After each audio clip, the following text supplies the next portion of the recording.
Last time we spoke about the invasion of the Admiralty Islands and some action on New Britain and Bougainville. The last steps of Operation Cartwheel would see the Bismarck-Solomon area sealed off with the capture of the Admiralty Islands.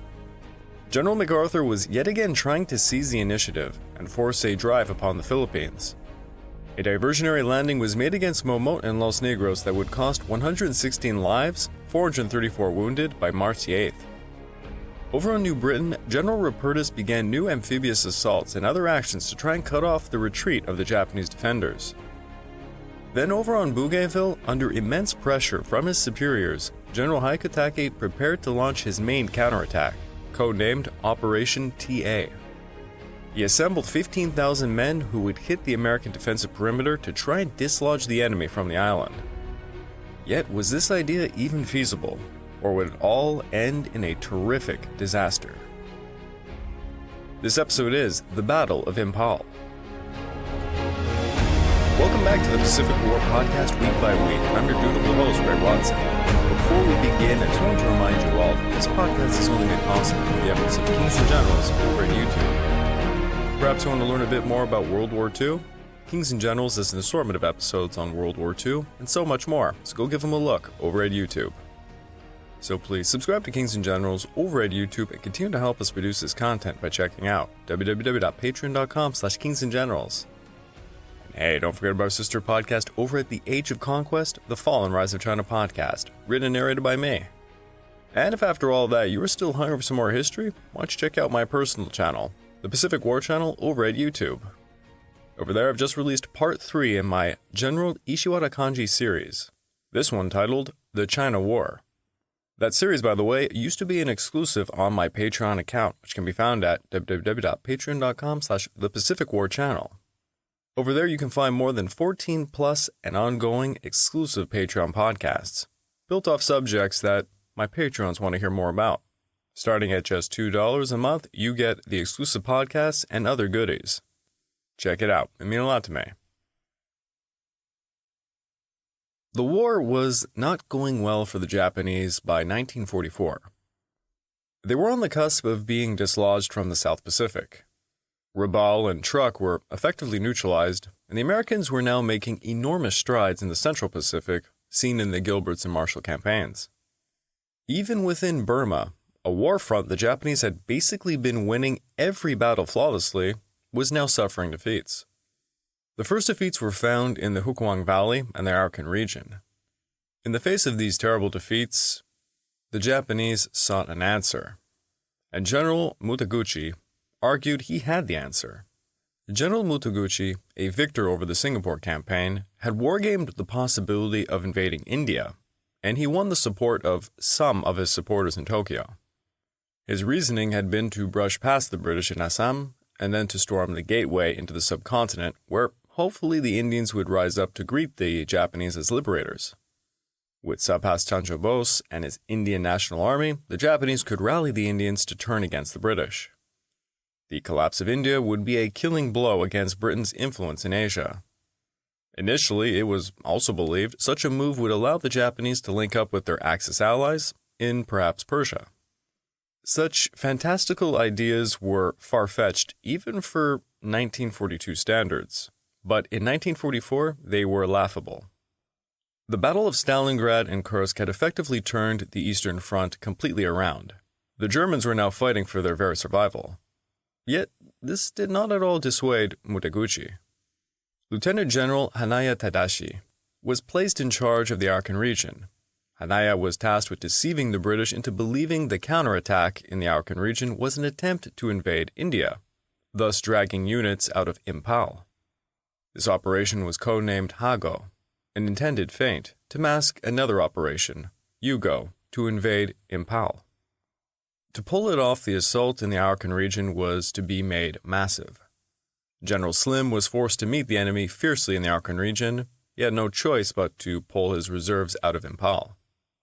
The Japanese were delivered a nasty surprise with the admin box tactic. For over 18 days, the battle raged around the admin box, but the Japanese could not make a dent. The Japanese forces had expected once the British saw their lines of communications cut, and that they were outflanked, they would simply panic and flee, which was the norm in Burma. It was, after all, what had been occurring for years in Burma by this point. The Japanese hoped to annihilate the 15th Corps, but instead the British dug in their heels. Once again, victory disease sprang its ugly head. The arrogant and overly confident Japanese bit off more than they could chew. It was as if they were facing a brand new opponent. The admin box was hit by infantry and aerial attacks. The casualties were terrific. But the admin box never wavered. The Japanese had planned for a lightning battle, traveling light and seizing supplies on the go. But the British did not roll over easy. The Japanese began to run out of supplies. Starvation loomed over the invaders. Casualties on both sides increased sharply, and Slim predicted the Japanese would not allow for defeat and instead would just redouble their efforts. By February the 13th, Slim was confident victory was in their hands as the 26th Indian Division began to arrive to deliver a hammer blow, with the anvil box being the anvil. The Japanese fought desperately, but by the 24th they were withdrawing, leaving 5,000 dead behind them. After defeating the Japanese, Slim unleashed his own operation into Arakan, and while doing so, his men captured some Japanese documents showcasing Operation Yugo in full. Now Slim knew the Japanese were feinting him to draw resources away from Imphal. Now Mutaguchi had sold Operation Yugo to his superiors in Tokyo as a preemptive strike to disable the 14th Army. But in reality, it was always to invade India. He also wanted to press his attack further and take Dimapur, a major supply base through which the railway line to Ledo ran. Taking Dimapur would deal a major blow to the Allies and could potentially open a door to further operations deeper into India.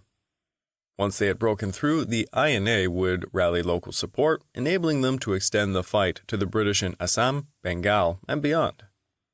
For his Operation Yugo, Mutaguchi thought he could outsmart the British in terms of how he would approach Imphal. His plan called for the 33rd Division of Lieutenant General Yanagida Matoso to begin an advance on March the 8th, attacking from the south. It was presumed the British would expect this and rush reinforcements when attacked. Meanwhile, he planned to send the 15th Division under Lieutenant General Yamachi Masafumi a week later to ford the Chinwin River and to advance on Imphal from the north. Even further north, the entire 31st Division of Lieutenant General Seito Kotoko would also ford the Chinwin between the Hamelin and Tamathi, advancing northwest to block the main British supply route in the hills of Kohima. To pull all of this off, Mutaguchi needed to ensure his forces captured Imphal before the monsoon rains made the jungle tracks impassable. He did not have much in terms of supplies to give to his three divisions. By 1943, the supply route into Rangoon by sea through the Bay of Bengal had become too dangerous because of Allied submarine attacks. So the supplies had to rely on the railway being constructed by forced labor and POWs from Thailand. Mutaguchi was well aware of these issues. He knew, however, from personal experience in Malaya and Singapore, that taking logistical risks against the British could bring great rewards. This, of course, was because the British, who were usually immeasurably better supplied than the Japanese, frequently left behind large quantities of what the later would refer to as Tachiro Kyoyo, Churchill rations, in their haste to flee the advancing Japanese. Accordingly, the capture of the British supply dumps around Imphal formed a key assumption in his planning. The essence of Mutaguchi's plan was speed, tatsutsubin, swift onslaught.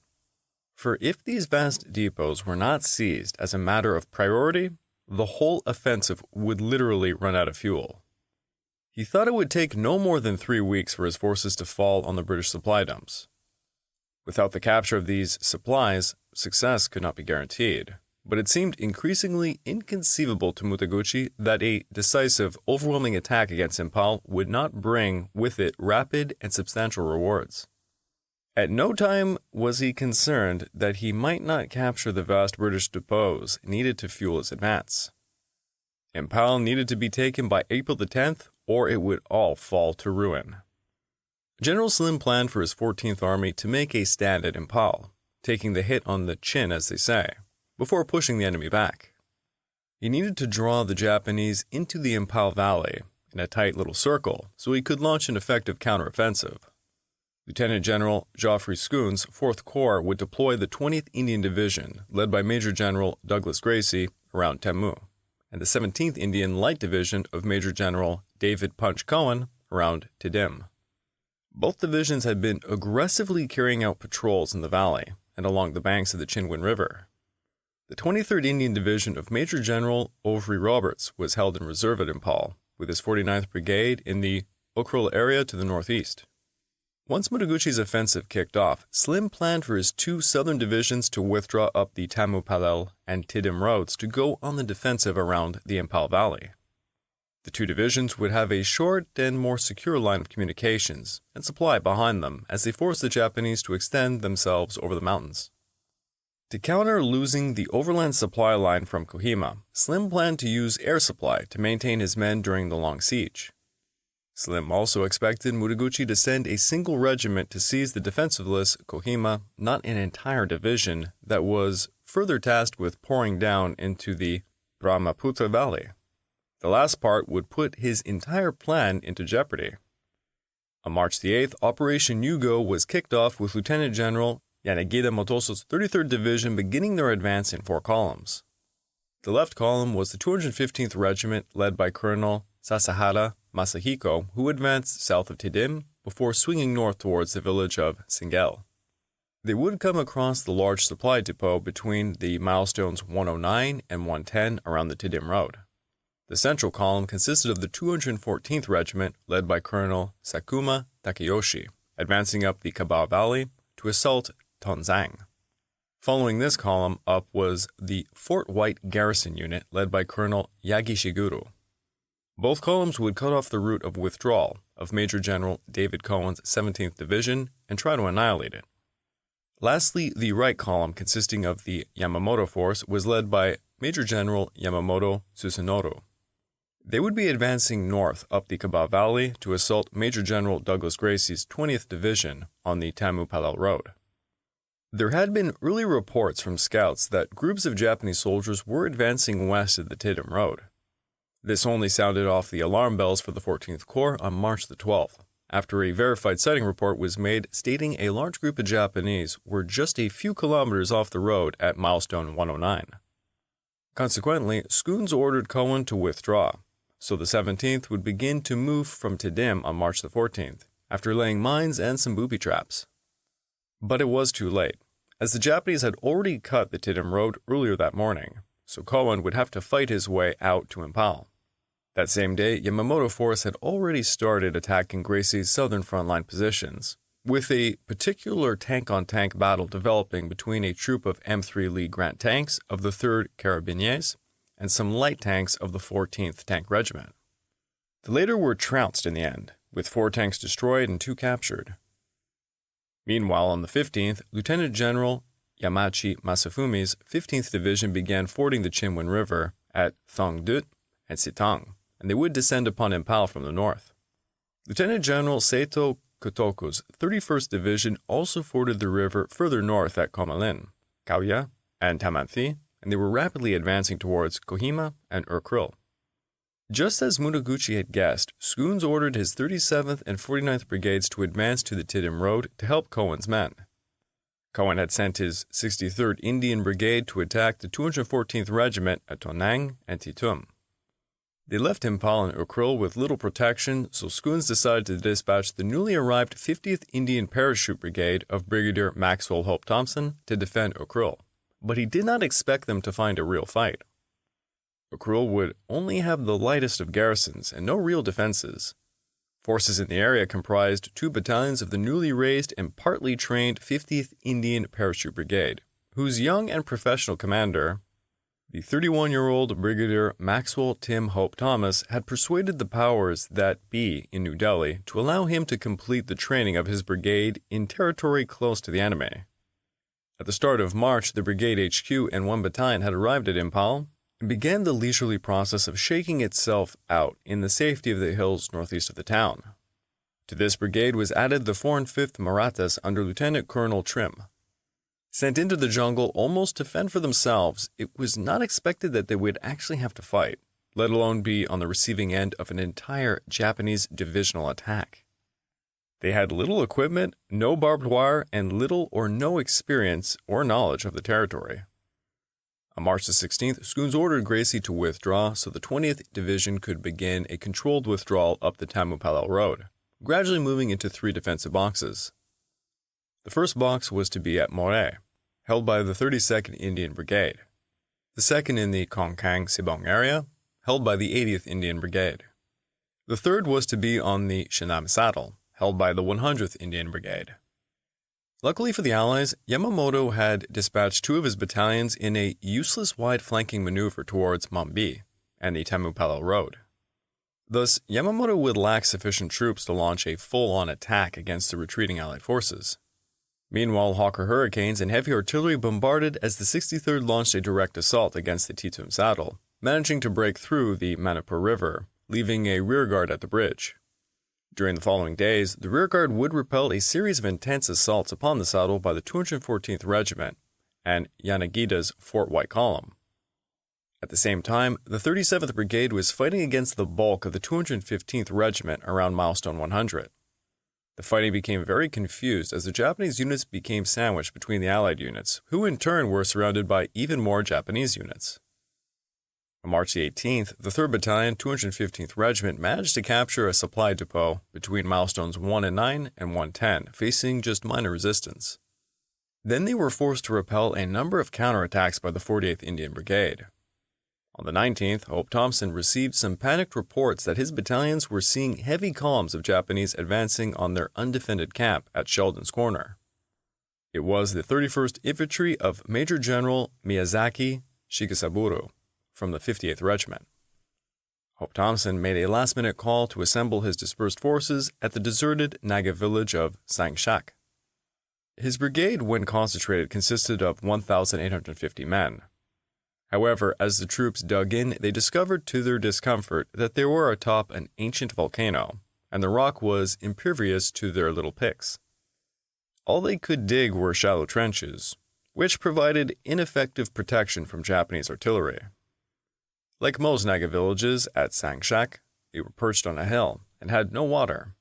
Anything the men required had to be brought up from the valley floor, through a rapidly tightening Japanese encirclement. It's unknown why Miyazaki diverted his men to hit Sangshak rather than continue towards Kohima. By nightfall of the 22nd, the Japanese infantry overwhelmed the Indian defenses without performing a detailed reconnaissance and lacking any artillery support. This would prove to be a fatal mistake. 400 Gurkhas of the 153rd Parachute Battalion began mowing down wave after wave of Japanese troops using machine gun fire. The Japanese 8th Company of the 58th lost 90 out of 120 men in the space of just 15 minutes. Suffering tremendous casualties, seeing entire companies decimated, Miyazaki decided to regroup and began tossing numerous frantic efforts to break up the defenders' positions. Under heavy mountain artillery fire and unable to be supplied by air, Hope Thompson's troops grimly held a position that was not even ringed by barbed wire until March the 26th, when they finally received Scoones' order to pull out. The Parachute Brigade was being virtually destroyed in 4 battles at Sangshak, suffering 652 casualties. Yet in turn, Miyazaki was served nearly 1,000 casualties, and his advance upon Kohima was held up for more than a week, severely delaying Sato's plans. Further to the south, Yamachi's 60th Regiment was also facing stubborn defenses at Sangshak. They actually had been waiting for a battle at Sangshak to conclude and only jumped in at the last day's assault. This prevented one of Yamachi's columns from arriving in time north of Imphal, giving Scoones and Slim an extra few days to prepare Imphal's defenses. Meanwhile, on March the 23rd, the 40th Brigade used their heavy guns and mortars to hit the Japanese positions and managed to force the 215th Regiment to pull away from the valuable supply depot. To secure the depot, however, they still needed to clear the road from the north. Gurkhas were sent in waves against the strongly defended Japanese bunkers, while the 37th Brigade and Hawker Hurricanes hit the main defensive positions of the 215th Regiment. At this point, General Yanagida, who had always felt that the Allied capabilities were being underestimated, determined that his forces would not be able to hold on much longer, and thus he ordered them to pull back. Yanagida had received a signal from Colonel Sasahara about the critical situation his regiment was in. Sasahara in turn had been reacting to a signal from one of his battalion commanders, Major Suiki. Faced with rapidly depleting ammunition, mounting casualties, and attacks on his position near milestone 109, Major Suki had signaled that he would not be able to hold on much longer. He indicated that he would destroy his codes and radio and try to fight to the end. Sasahara is said to have communicated this and the regiment's resolve to fight to the end to Yanagida. There is some mystery around the signal. Some accounts suggest the divisional commander received only the later half of the message. Either way, Yanagida had had enough. All of his reservations about the Imphal offensive came to the forefront. He ordered the 215th Regiment to pull out, and he sent a signal to Mutaguchi about his decision. In this, he noted the strength of their opponent, questioned the rationale of the entire operation, and remarked on the impossibility of meeting the deadline. He is supposed to have gone as far as to suggest the suspension of the Imphal offensive altogether. This, as you can imagine, greatly pissed off Mutaguchi, whose divisional commanders, for the majority, disagreed with his Yugo plan. In fact, Yanagida had openly derided him as an imbecile. Irregardless, Mutaguchi sought to remove Yanagida from his command. Their relationship would not improve as more setbacks were on the way. With the Japanese dislodged, the 37th Brigade managed to reopen the Tiddim Road, and the 48th Brigade finally secured the entire depot area around milestone 109. Whatever supplies that could be recovered and transported back to Imphal were grabbed, and for the rest, it was all destroyed so the Japanese could not have it. On the 26th, the 63rd Brigade's rearguard also withdrew, blowing up the Manipur River Bridge behind them. 2 days later, the 37th made first contact with Cohen's units near milestone 102, and the 17th Division finally began their retreat towards Imphal. Their only obstacle would be a roadblock established by the 2nd Battalion, 213th Regiment around Kadam. But that would be cleared out quite easily by Cohen's men who were able to reach Imphal by April the 4th. In the meantime, Scoones had asked Gracie to send back units of his 100th Indian Brigade into the reserve on the 25th, leaving him with only 2 brigades to fend off the Japanese attacks. The next day, the 11th Company, 213th Regiment of the Yamamoto Force managed to advance past the main defenses at Moray, defended by the 32nd Indian Brigade, and they captured the Nippon Hill. Though they were under heavy enemy pressure, the 32nd Indian Brigade finally withdrew from Moray on April the 1st. They set the dump on fire, and by some estimates, at least £1 million worth of supplies that had not yet been evacuated were destroyed. They arrived at the Shinam Saddle a few days later to join the 80th Indian Brigade in a fierce battle for the Nippon Hill. Meanwhile, Slim had foreseen that reinforcements would be needed at Imphal and Kohima, and he had already requested them with great urgency. Slim was granted 30 Dakotas to fly the 5th Division from Arakan back on the 18th. By the 27th, the 9th and 123rd Indian Brigades had arrived at Imphal, and the 161st Indian Brigade was being flown to Dimapur to reinforce Kohima. In addition, Slim was promised the 2nd British Division and the 23rd Long-Range Penetration Brigade should it be necessary. General Gifford also decided that once the airlift of the 5th Division was complete, the 7th Division would then be airlifted to Manipur. Yet that is going to be all for the India-Burma front, as we now need to move over to New Britain. On March the 5th, Colonel Smith's 5th Marines began loading for an overnight run to the Willamette Peninsula, departing Iboki by nightfall. The following morning, the small convoy assembled off Vulapai, waiting for air support to soften up the landing area, but they never showed up. Apparently having reason to believe that the Marines would attempt to land at Beach Red, the defenders constructed an intricate communications net between Talasy and Vulapai, placing some mines on the beach, constructed defenses of some sorts, sighted in 90mm mortars, and then inexplicably did not attempt to defend the beach as they could have done very well under the circumstances. Realizing the longer they waited, the better the enemy could prepare, Smith ordered the first assault wave to hit the beaches at 8:25 a.m. LCM tank gunboats raked the beach with machine gun fire as Smith's 1st Battalion successfully landed, meeting enemy sniper and mortar fire. Some sniper fire was observed and 90mm mortar shells began splashing in the water, but companies A and B drove on shoreward, and within 10 minutes, after crossing the line of departure, about 500 Marines had landed. The 2 assault companies then pushed forward to establish a beachhead line through which the 2nd Battalion could pass and continue the attack in the direction of the Bidokara mission. Company A accomplished this with relatively little difficulty on the right, but over on the left there existed a virtually impassable swamp, running north and south and extending to the edge of the Volopai track. As a result of this, Company B had to pass through a slot between Little Mount Worry and the swamp in order to accomplish its mission, encountering and eliminating an enemy pocket of resistance before establishing its line 200 yards inland. Meanwhile, the reinforced platoon patrol that had gone after the bunker on Little Mount Worry had run into some difficulties. The retreating enemy had joined other of their comrades and hastily manned defensive positions which had been prepared in the Volopai coconut grove. The platoon accounted for about a dozen of the Emperor's troops, losing one Marine killed and another wounded in the process. Finding he could not advance against the Japanese all-around defensive positions, the patrol leader requested assistance but was instructed to hold what he had until the 2nd Battalion arrived to the scene. As the advancing elements pushed their way through the coconut trees, rear echelon personnel on Beach Red suffered heavier casualties than the assault units. All during the day, the Japanese had lobbed 90mm mortar shells onto the beach, shells landing capriciously and inevitably taking their toll in the crowded, constricted area. Among some of the early victims was Lieutenant Commander Richard Forsyth, regimental surgeon, who continued working with the wounded until he was evacuated.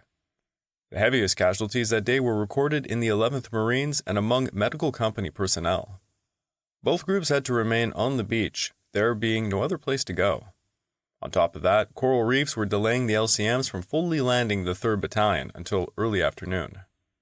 Once Company E came ashore, the advance guard rapidly moved forward and began moving through the 1st Battalion's lines astride the Volopai plantation track at 11 a.m. The Marines were brought to an abrupt halt 200 yards farther on where the Japanese had dug positions commanding the narrow trail. As Company E attempted to attack outside the plantation track, a medium tank commanded by Lieutenant John Scarborough moved up the trail to the company's assistance, and he knocked out a heavy machine gun position. But suddenly 2 Japanese, one on each side of the trail and each armed with a magnetic mine, leaped out of the brush. The defending Marine infantry killed one before he could reach the tank, but the other succeeded in affixing the mine to the port side of the turret.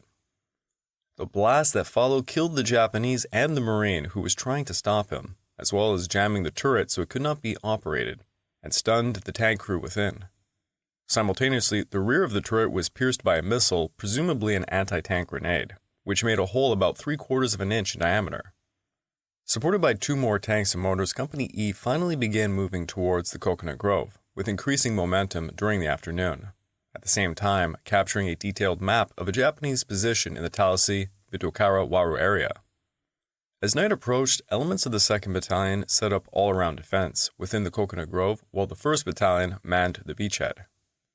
By the end of the first day, the Marines had penetrated approximately 2,000 yards inland from the beach and killed 35 Japanese while suffering 13 killed and 71 wounded, most of them to deadly mortar fire.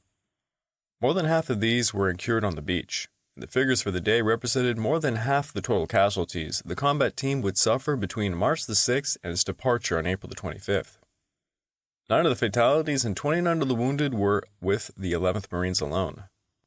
At 2 a.m. on March the 7th, a handful of Japanese attempted to infiltrate the lines of Company E, but the attack was so easily repelled that Smith considered that this wasn't even a counterattack.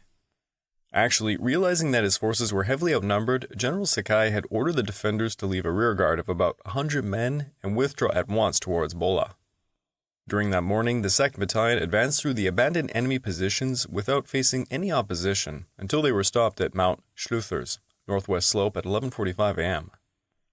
It became evident that the Japanese were attempting to turn the battalion's right flank. Luckily, Company F rushed forward and managed to extend the threatened flank and seize the high ground. At 3 p.m., the reserve 3rd Battalion was also landed at Volopai, thus relieving the 1st Battalion at the beachhead. The next morning after the mortar barrage, the 2nd Battalion soon discovered the Japanese had retreated past Bitokara.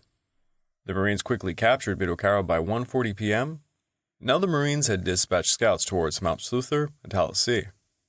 The Mount Sluther scouting group reported that the Japanese were well dug on a nearby peak, and at 3 p.m. a task force consisting of Company E and some reinforcing elements began the ascent.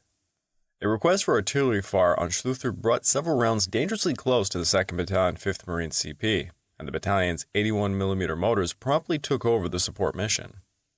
As the task force approached the enemy positions, however, it ran into concentrated fire from machine guns and small arms, backed up by 90mm mortar and 75mm field pieces. The Marines fought back for over an hour and sustained 18 casualties before they were ordered to withdraw to the mission. The second scouting party had returned from Tallahassee, meanwhile, to report no indications of any enemy. As no enemy presence was found on the later, Company F advanced to the airdrome and in less than an hour reported it secured. Meanwhile, the 1st Battalion advanced to Lapo and then began to push over rough terrain towards Waru, finally digging in for the night just a bit short of their objective. After some artillery and motor dueling during the night, Companies G, B, and C launched a coordinated assault at 8 a.m. on the 9th. Once again, they found abandoned positions, successfully clearing the Waru area by 1 p.m.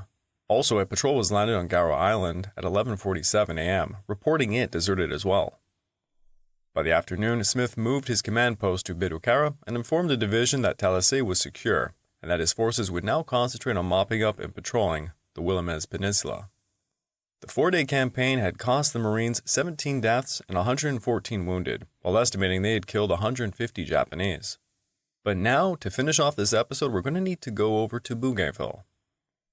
The Japanese had begun earlier in the year to improve some trails, particularly the net leading from the Mozagedi-Maroraka area. A rough road had been completed through the jungle to the jump-off positions for the infantry. Nevertheless, the movement of over 15,000 troops with all of their equipment proved to be a major task that would have dampened the spirits of all but the most ardent of warriors. Artillery units had a particularly difficult time pulling their heavy guns through the jungle to get them into position to support the attack. Their task was made even more difficult by the daily downpour that flooded the streams, washing away many of the makeshift bridges, making some of the trails veritable seas of mud. American intelligence by mid-February was aware of the large-scale movement towards the perimeter, and Allied planes repeatedly attacked the trails. Despite all of these difficulties, the Japanese soldiers displayed their tenacity and their ability to overcome the most difficult obstacles, brought up all of their supplies, and eventually had all of their guns in place for the grand attack. All of this was done to support a major counteroffensive scheduled to begin on March the 8th.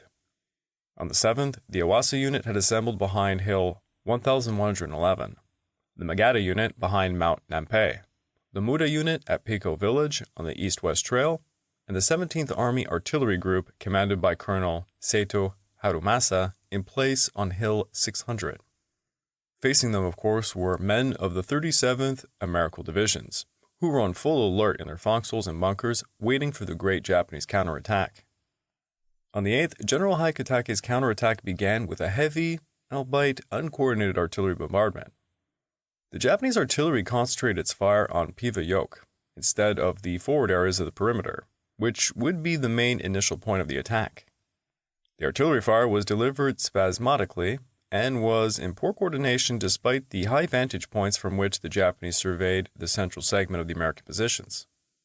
The Japanese artillery did very little damage. American corps and divisional artillery countered immediately, the 37th Division guns firing on the suspected hills to the northeast and the American howitzers concentrating on those to the east. The 6th Field Artillery Battalion and the 129th Infantry's Cannon Company were so situated that they could fire directly at the gun flashes. All of their guns were directed by forward observers or spotter planes. Destroyers in Empress Augusta Bay also fired counter-battery missions. By mid-morning, Marine dive and torpedo bombers were flying neutralization missions against Hills 250 and 600.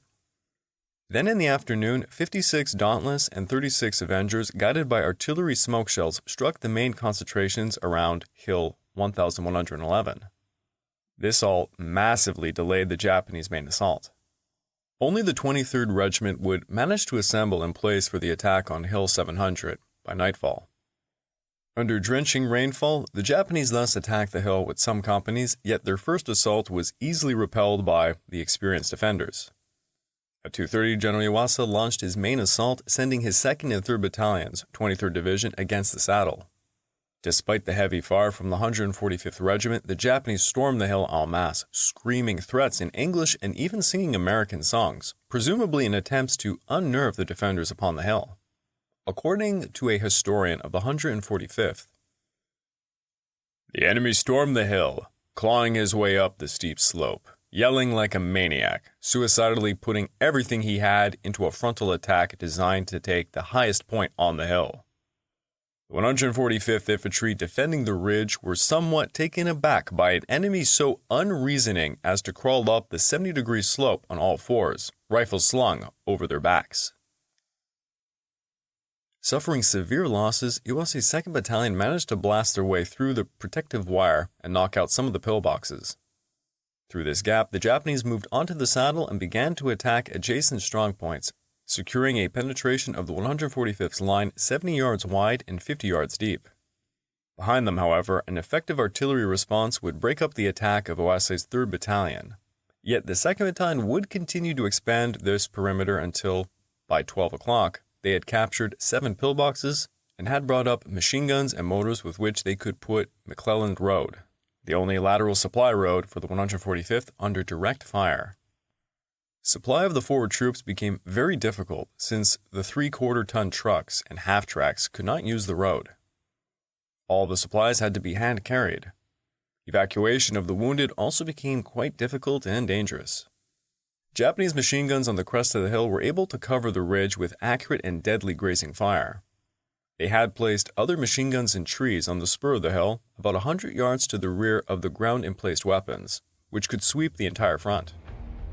With the exception of a few scattered trees and shallow trenches, there was little cover for the troops of the 145th, who moved up the steep slopes attempting to retake the lost positions. While during the day, the Japanese were also extending the trenches, repairing the old pillboxes and building new ones. In response to this breakthrough, General Beitler sent the 1st Battalion 145th Regiment to counterattack. By noon, the Americans were attacking the newly gained Japanese positions, successfully retaking 5 of the lost pillboxes against heavy fire and establishing a new line just south of the crest by nightfall. The first attempt to recapture Hill 700 was launched at noon on the 9th. Company C moved northward against the saddle in a direct frontal assault while 2 platoons of Company F attacked the saddle from the flanks. Company C was halted by devastating fire 2/3 of the way to its objective, and the men were forced to dig in and hold what they had gained. Meanwhile, the riflemen of Company F had retaken 5 of the lost pillboxes, and the line, now reinforced, was solidly established by nightfall just south of the crest. Beitler had ordered 2 tanks forward late in the afternoon to take enemy targets under direct fire, particularly those that menaced McClelland's Road, but the terrain proved too steep for them to be used effectively. Thankfully, Iwasa's breakthrough had been contained, with the 145th losing 23 killed, 128 wounded against an estimated 500 dead Japanese. I would like to take this time to remind all of you that this podcast is only made possible through the efforts of Kings and Generals over at YouTube. Please go subscribe to Kings and Generals over at YouTube and continue to help us produce this content by checking out www.patreon.com/kingsandgenerals. And hey, don't forget about our sister podcast over at The Age of Conquest, The Fall and Rise of China podcast, written and narrated by me. And if after all that you are still hungry for some more history, why don't you check out my personal channel, the Pacific War channel, over at YouTube. Over there, I've just released the 3rd part in my series on General Kanji Ishiwara, this one titled The China War. That series used to be an exclusive on my Patreon account, which can be found at www.patreon.com/thepacificwarchannel. And over there, at just $2 or more, you can get full access to over 14 plus ongoing exclusive Patreon podcasts. So come over and check it out. Mutaguchi's insane Operation Yugo was not going the way he thought it would. General Slim was outsmarting his enemy, and it seems the Allies were going to make further gains in the Burma front. Meanwhile, things were really heating up on Bungayville as General Haikatake continued his grand counteroffensive.